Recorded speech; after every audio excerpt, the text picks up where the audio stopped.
சிந்தனையை வளர்த்திடுவோம். காத்திடுவோம் காத்திடுவோம் இமயம் முதல் குமரி வரை காத்திடுவோம் காத்திடுவோம் வளர்த்திடுவோம் வளர்த்திடுவோம் தேச ஒற்றுமையை வளர்த்திடுவோம் வளர்த்திடுவோம் வளர்த்திடுவோம் தேச ஒற்றுமையை வளர்த்திடுவோம் தேச ஒற்றுமையை வளர்த்திடுவோம். அடுத்ததாக நமது முன்னாள் மாவட்ட தலைவர் அருள்ஜி அவர்கள் தற்போது கண்டன உரையாற்றுவார்.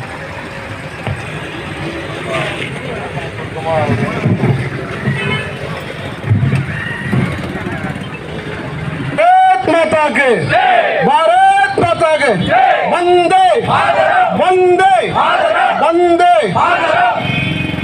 அன்பார்ந்த சகோதரர்களே சகோதரிகளே, கள்ளக்குறிச்சி வாழ் வியாபார நண்பர்களே, பெரியவர்களே, இந்த கண்டன ஆர்ப்பாட்ட கூட்டத்திற்கு தலைமையேற்றி நடத்தி கொண்டிருக்கக்கூடிய மரியாதைக்குரிய நண்பர் பாலசுந்தரம் அவர்களே, நம்முடைய கண்டன ஆர்ப்பாட்டத்திற்கு சிறப்பு விருந்தினராக வருகை இருக்கக்கூடிய மாநிலத்துடைய பொதுச் செயலாளர், கள்ளக்குறிச்சி மாவட்டத்துடைய பார்வையாளர் அருமை சகோதரர் ராஜ்குமார், மாவட்டத்துடைய பொதுச் செயலாளர் ராஜேஷ் அவர்களே, மாவட்டத்துடைய பொதுச் செயலாளர் தியாகராஜன் அவர்களே, மாவட்ட பொதுச் செயலாளர் அண்ணன் ஜெயதுரை அவர்களே மற்றும் வந்திருக்கக்கூடிய அனைத்து சகோதர சகோதரிகளுக்கு வணக்கத்தை தெரிவித்துக் கொண்டு, பெரியவர்களே, இன்று பாரத நாடு முழுக்க பாரதிய ஜனதா கட்சியுடைய சார்பிலே வெல்காம் தீவிரவாதிகளை கண்டித்து அவர்களுக்கு துணையாக இருக்கக்கூடிய தமிழகத்திலே, குறிப்பாக தமிழகத்திலே சில அரசியல் கட்சிகள், சில அரசியல் பிரமுகர்கள் தன்னுடைய தவறான போக்கினை குறிப்பிட்டுக் கொண்டிருக்கிறார்கள். இன்னைக்கு ஒரு சமூக வலைதளத்தில் ஒரு வீடியோ பார்த்தேன். அந்த வீடியோவில் ஒரு பாகிஸ்தானை சார்ந்த ஒரு சகோதரர் பதிவு போடுறார். இந்தியாவில் இருக்கக்கூடிய இஸ்லாமிய சகோதரர்களே, நல்ல பிரதமர் மோடியுடைய தலைமையிலே சிறப்பாக நீங்கள் வாழ்கிறீர்கள். இன்று எங்களுக்கு உணவு இல்லை, தண்ணி இல்லை, பெட்ரோல் கண்ணீர் விட்டு அழுகிறார். பாருங்க பாகிஸ்தானுடைய நிலை, பாரத நாட்டுடைய நிலை. அப்படியாப்பட்ட ஒரு ஒப்பற்ற தலைவன் 370 சட்டத்தை நீக்கி காஷ்மீருக்கு ஒரு சிறப்பான ஒரு ஏற்பாடை செய்தார். 2017 நான் காஷ்மீர், அப்ப காஷ்மீர்ல பாத்தீங்கன்னா எங்க பார்த்தாலும் ராணுவமாக தான் நிற்கும். ஆனா 370 நீக்கிய பிறகு அமைதி பூங்காவாக, சுற்றுலா தலமாக, எயில் கொஞ்சக்கூடிய அந்த அழகை பார்க்கின்ற வகையிலே இன்னைக்கு காஷ்மீரம் இருக்கு. அப்படியாப்பட்ட காஷ்மீரத்தை தகர்க்க வேண்டும். உலக நாடுகள் மத்தியிலே அமெரிக்காவுடைய துணை ஜனாதிபதி பாரத நாட்டுக்கு விசிட் பண்றார்.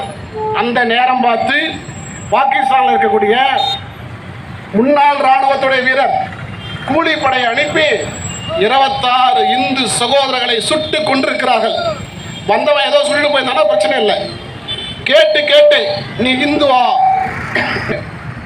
அவருடைய ஆடையை கழட்டி பார்த்துட்டு ஒரு சகோதரன் நான் இந்துல கம்முன்னு இருந்துட்டான். குரான்ல 4 வார்த்தையை சொல்லு.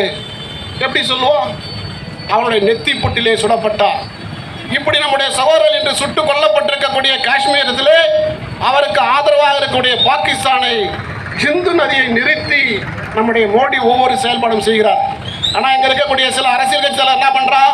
56 இன்ச்சு மார்க் கொண்ட மோடியே ஏன் போர் தொடுக்கவில்லை? சகோதரர்களே, பகவான் கிருஷ்ணனும் நம்முடைய நரேந்திர மோடி ஒன்று. மகாபாரத யுத்தம் நடக்கிறது. யுத்தத்திலே நடுவில் நின்று கீதை உபதேசித்தார். கூடுமான வரை சமாதானம், கூடுமான வரை அமைதி. ஏன்னா பாகிஸ்தானில் இருக்கக்கூடிய அப்பாவி மக்களை கொல்வது மோடியுடைய விருப்பம் அல்ல.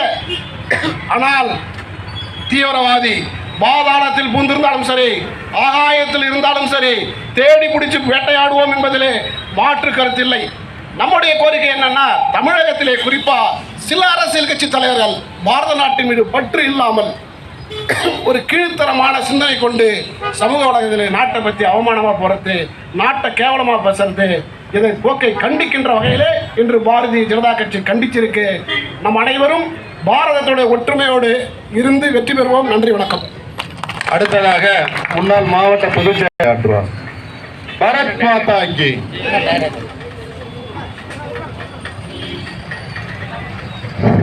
சீக்கிரம்